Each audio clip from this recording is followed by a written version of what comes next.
Merci. Bonsoir à toutes et à tous. Merci pour votre présence. Et je suis vraiment très contente d'être parmi vous.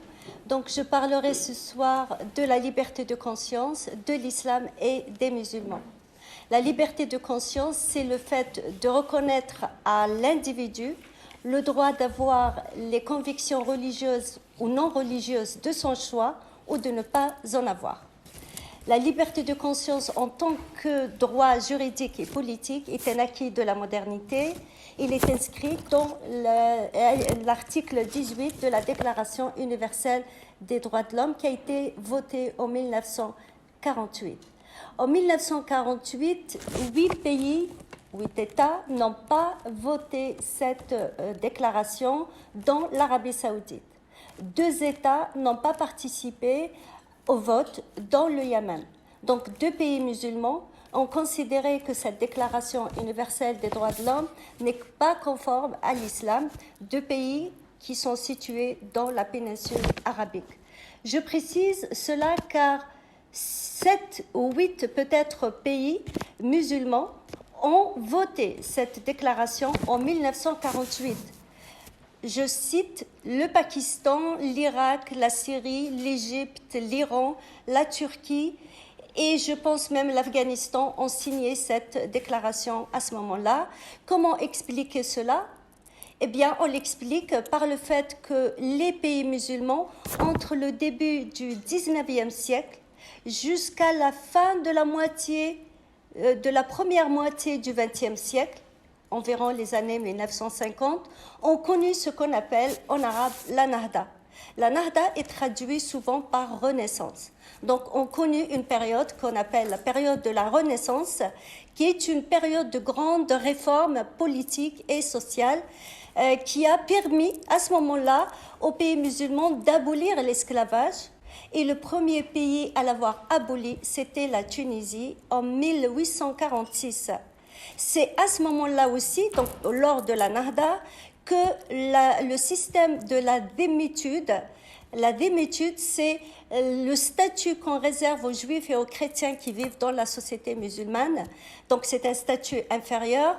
C'est à ce moment-là qu'il a été aboli et le premier à l'avoir aboli, c'était le sultan ottoman, Abdelmajid Ier, en 1839, suivi par la Tunisie en 1861 et suivi par d'autres, la Syrie et l'Irak, comme on le lit dans sa constitution de 1925 et la Syrie de 1930. Ce sont donc des pays musulmans qui ont adhéré à ces principes de la Déclaration universelle des droits de l'homme, y compris l'égalité de tous les citoyens, quelle que soit leur appartenance religieuse. Et dans ces 2 constitutions, l'irakienne et la syrienne, on a aussi déclaré la liberté de conscience complète et garantie. Donc, et dans le texte en arabe, on parle de liberté de croyance. Donc il y a une petite différence dans le terme utilisé, mais personnellement, je trouve que les 2 termes sont très proches l'un de l'autre. Et l'Égypte a annoncé aussi dans sa constitution de 1923 qu'elle respectait la liberté de croyance complète, absolue de croyance. L'Algérie, c'était en 1976. La Nahda a connu donc une prospérité jusqu'aux les années environ 1950. 1950, c'était déjà l'échec de la Nahda. On constate déjà l'échec de la Nahda dû à la riposte des conservateurs, les frères musulmans notamment et les wahhabites de la péninsule arabique, comprend le Yémen et l'Arabie saoudite, pourquoi ils n'ont pas voté cette déclaration. Et à partir des années 1970, on commence ce que j'appelle le renoncement aux acquis de la Nahda. Donc on va constater un renoncement. Voilà pourquoi l'Irak a supprimé de sa constitution la liberté de croyance en 1958. L'Égypte en 1971, la Libye en 1969, l'Algérie en 2020. Tout récemment, l'Algérie a supprimé la liberté de conscience dans le texte en français et la liberté de croyance dans le texte en arabe. Le Maroc n'a jamais reconnu la liberté de conscience, la Tunisie ne l'a reconnue qu'en 2014 pour insister dans la même constitution que l'État protège la religion et le sacré.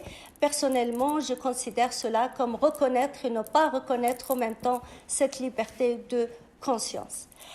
Tous ces pays renoncent à la liberté de conscience car ils considèrent qu'elle n'est pas conforme à l'islam.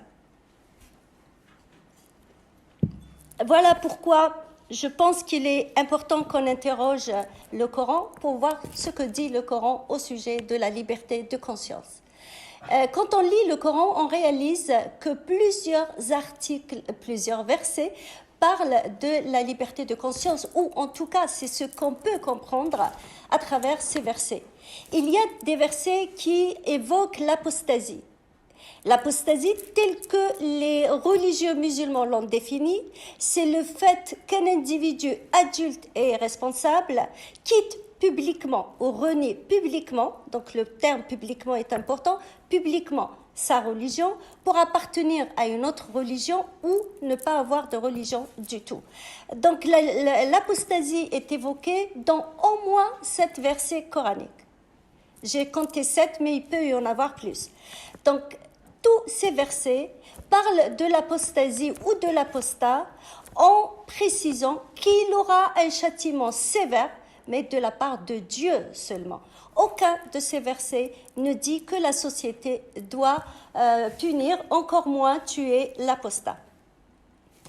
D'autres versets interpellent directement le prophète. Il s'adresse au prophète en lui disant que ton rôle est simplement de transmettre le message et tu n'as aucune autorité ni domination sur les individus. D'autres versets évoquent directement la liberté de conscience et j'ai pour vous 3 de ces versets. Donc, concernant les versets qui parlent de l'apostat et de l'apostasie, donc je voudrais citer le verset 217 de la sourate 2, la vache. Ce verset dit « L'apostat qui meurt dans son incroyance et qui trépasse tout en étant impie, celui-là verra ses bonnes actions devenir inutiles. Sur cette terre comme dans l'au-delà, il fait partie de ceux qui fourniront l'aliment du feu où ils demeureront éternellement. » Donc, dans tous les versets qui parlent de l'apostasie, Dieu se réserve le droit de punir les apostats. Comme on le constate dans ce verset, la majorité des punitions se dérouleront le jour du jugement dernier. Certains versets parlent d'une punition dans cette vie, mais qui consiste uniquement à rendre les actions de l'apostat, les bonnes actions de l'apostat, inutiles. Le verset évidemment parle de la mort de l'apostat, mais il ne dit pas l'apostat doit mourir ou l'apostat qu'il meurt, il dit tout simplement l'apostat qui meurt. Ce qui nous laisse penser à une mort naturelle, et tant que le verset ne le précise pas, c'est celle-ci que nous privilégions. J'ai pour vous également le verset 48 de la sourate 42. S'il se détourne de toi, il s'adresse au prophète. S'il se détourne de toi, sache que tu n'es pas envoyé pour être leur mentor. Ton rôle est de transmettre le message. Donc on peut comprendre ici qu'il y a réellement un respect de la liberté de croyance.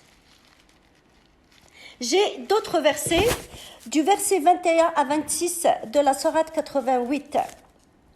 Fais-les se rappeler cela, le message. Fais-les se rappeler cela, ta vocation est de le rappeler. Donc, il rappelle que le rôle du prophète est simplement de rappeler le message et non pas d'exercer une autorité exclusive sur eux, exception faite à celui qui s'est renié. Le mécréant, il sera châtié par Dieu et le plus grand châtiment, car c'est vers nous qu'ils feront leur retour et c'est à nous qu'incombe leur décompte. Un dernier verset, verset 29 de la sourate 8, celui qui veut croire qu'il croit, celui qui veut être mécréant qu'il le soit. Voilà ce que dit le Coran Mais ce n'est pas ce que disent les musulmans. La majorité des musulmans, les religieux comme les gens du commun, considèrent que la liberté de conscience est contraire à l'islam et impose l'exécution de l'apostat. Aujourd'hui, la majorité des pays musulmans n'ont pas repris la loi qui dit qu'il faut tuer l'apostat dans leur système juridique. Je dis majorité pour peut-être que certains le font. Néanmoins, ils ont précisé certaines punitions qui montrent que la liberté de conscience n'est pas acceptée. Je donne l'exemple de l'Algérie. Le Code de la famille algérien, article 138, déclare que l'apostat n'a pas le droit à l'héritage. L'apostat n'a pas le droit non plus, dans le Code de la famille algérien, d'adopter un enfant. Comment expliquer cette différence entre ce que disent les textes que nous venons de voir et ce que disent les musulmans? Pour expliquer cette différence, il est nécessaire de faire un petit retour en arrière dans la pensée musulmane pour rappeler que la question de la liberté a été posée par les musulmans dès la fin du 7e siècle. Mais elle n'a pas été posée comme un droit juridique ou politique, comme c'est le cas dans la philosophie occidentale, mais dans son rapport à la volonté divine. Si Dieu est tout-puissant, si sa volonté est absolue, les actes de l'être humain sont-ils tous prédestinés? Une question qui a beaucoup partagé les musulmans. Elle a créé beaucoup de débats, beaucoup de controverses, notamment entre le 8e siècle et la fin du 10e siècle. Elle a opposé deux positions antagonistes, celle des Mu'tazilites. Mu'tazilite, c'est un terme qui désigne une école théologique rationaliste qui a prospéré à ce moment-là, et les déterministes. Et les déterministes englobent tous les religieux, les conservateurs, les littéralistes. Pour les déterministes, comme leur nom l'indique, la volonté de Dieu est absolue, elle englobe tout, y compris l'être humain et ses actes. Et parmi les déterministes connus, Ibn Hanbal, c'est le fondateur du hanbalisme. Il a vécu entre la fin du 8e, début 9e siècle. Hanbalisme est une école théologique très rigoriste. Et Ibn Hanbal a déclaré que même nos rires et nos pleurs étaient décidés par Dieu. Pour les Mu'tazilites, les déterministes se contredisent avec deux principes du dogme musulman, la justice divine et l'existence du jour du jugement dernier. Et pour les Mu'tazilites, si Dieu est juste, si le jour du jugement dernier existe, l'être humain est logiquement libre. Car Dieu ne peut pas être juste, obliger l'être humain à commettre le péché et lui demander des comptes le jour du jugement dernier. Les Mu'tazilites ont disparu totalement vers la fin du Xe siècle et l'école théologique qui s'est imposée dans tout le monde sunnite, c'est l'école ash'arite. Je rappelle que le ash'arisme s'est répandu d'une manière très grande, donc très importante, notamment dans tout le Maghreb. L'école ash'arite est une école aussi très rigoriste, très conservatrice, littéraliste, et donc qui s'est opposée aux Mu'tazilites, mais qui voulait néanmoins se démarquer des déterministes. Ils ont donc construit leur propre théorie dans laquelle ils ont affirmé que tous les actes de l'être humain sont créés par Dieu. Cependant, quand l'être humain veut accomplir l'acte, Dieu crée en lui à ce moment-là une volonté qui lui permet d'acquérir cet acte. Ils ont créé ce qu'on appelle la théorie de l'acquisition. Pour aller directement au but, la théorie de l'acquisition, personnellement, je dis tout simplement qu'elle n'est qu'un déterminisme déguisé. Donc finalement, les musulmans ont clôturé tout ce débat par un déterminisme. Ils ont opté pour le déterminisme vers la fin du Xe siècle. Ils ont utilisé le Coran pour avoir une légitimité, et dans le Coran, il y a des versets qui leur permettent d'avoir cette légitimité. Je peux citer pour vous le verset 99 de la sourate 10, la sourate Jonas, qui dit « Si ton Seigneur l'avait voulu, tous ceux qui sont sur cette terre auraient cru ». Le verset 100 de la sourate 10, de la sourate Jonas, toujours, « Il n'appartient nullement à une âme de croire si ce n'est avec la permission de Dieu. » Et donc voilà ce que dit le Coran également, et ils se sont appuyés sur ces versets pour avoir une légitimité pour leur position. Évidemment, cette position a mis les musulmans face à d'innombrables problématiques d'ordre théologique notamment, telles que celles qui concernent le mal et la justice divine. Si tous les actes de l'être humain sont prédestinés, le mal est-il une œuvre de Dieu? Comment Dieu, l'être parfait, peut-il commettre le mal? Et l'autre question qui concerne la justice divine, pourquoi Dieu, l'être parfait, nous punit-il pour un mal dont nous ne sommes pas responsables? Cependant, à partir du XIIe siècle, je dirais à partir du Xe siècle, les musulmans ne se posaient plus de questions, ou presque plus de questions, au sujet de la religion. C'était la période où la pensée créatrice et rationnelle, avait connu une défaite face à la révélation. C'est cette défaite qui est la cause première de la décadence de la civilisation musulmane. Cette défaite s'explique par le fait que les musulmans ont mis en place progressivement des théories et des concepts qui avaient tous un seul objectif: empêcher la pensée de penser ou la raison de détecter les contradictions qui peuvent exister dans le raisonnement ou que la pensée peut commettre. Je donne juste un de ces principes, celui qui dit « la religion est une question de cœur et non de raison ». Donc un musulman ne doit ni s'inquiéter pour les contradictions, ni prêter attention aux erreurs de raisonnement, car le musulman aime sa religion, il ne la pense pas. Et les Ash'arites ont ajouté un principe sans demander comment. En arabe, bila kayf. On peut le trouver sur Wikipédia en anglais. Les Ash'arites ont commis beaucoup de contradictions, notamment concernant les attributs de Dieu. Donc ce principe leur permettait de se protéger des questions que les musulmans pouvaient leur poser. Dans le domaine théologique, mais aussi dans le domaine juridique et politique. Car si dans le domaine théologique on a opté pour le déterminisme, on a opté dans le domaine juridique et politique pour l'obéissance comme principe d'organisation sociale et politique. Les juristes avaient le rôle de mettre en place les règles pour organiser la société. Ils ont mis cette règle pour préserver la société musulmane, pour lui permettre de pérenniser.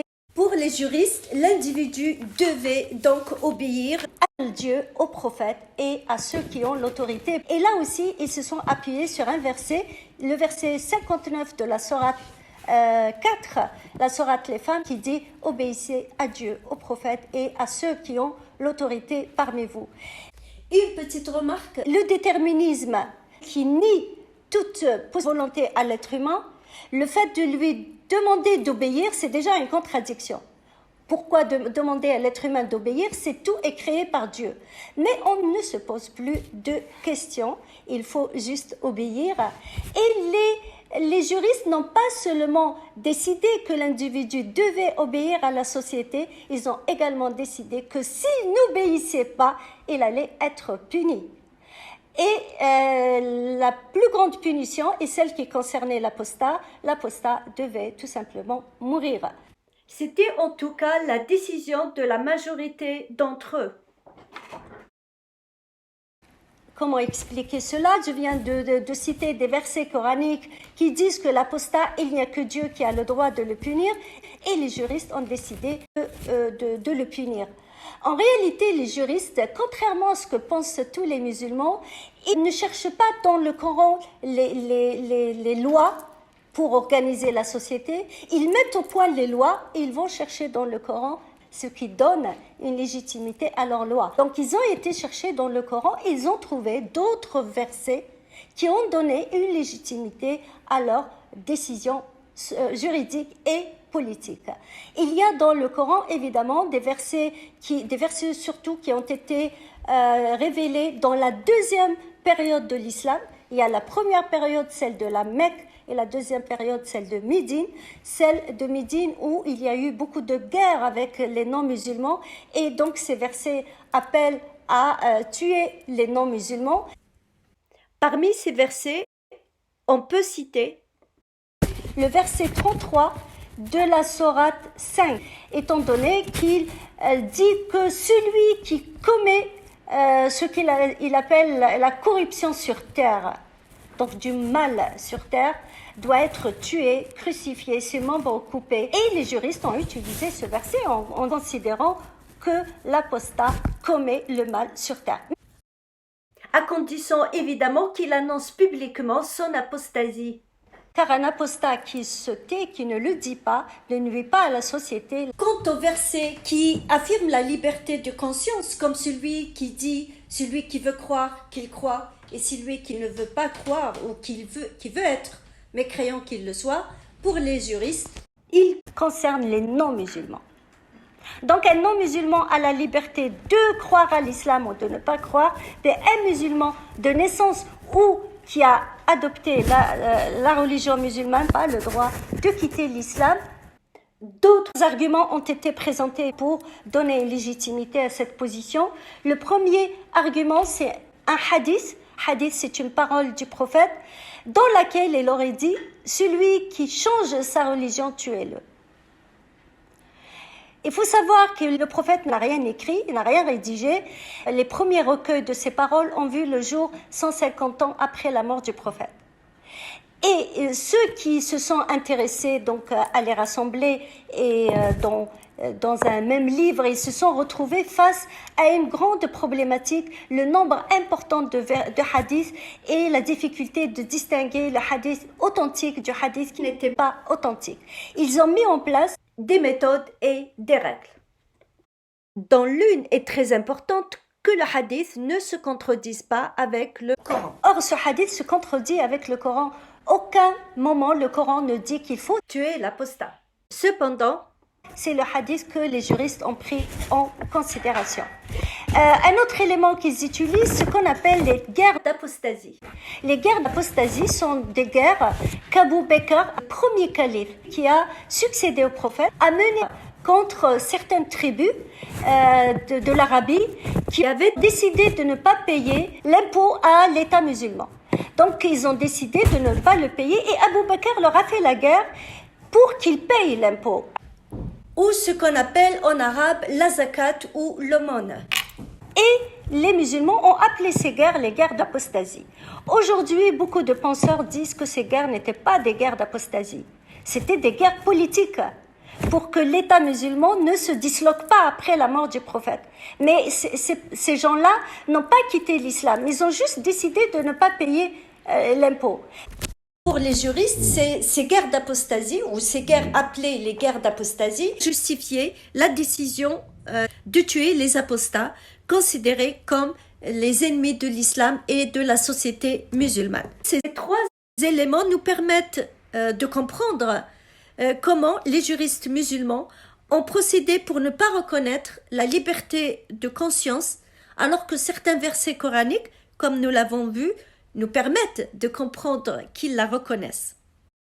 Voilà donc ce que j'ai à vous dire au sujet de la liberté de conscience de l'islam et des musulmans. Ce qu'on peut retenir de cette intervention, premièrement, au début du XXe siècle, il y avait des décisions politiques qui ont été prises dans le monde musulman qu'on peut considérer comme favorables à la liberté de conscience.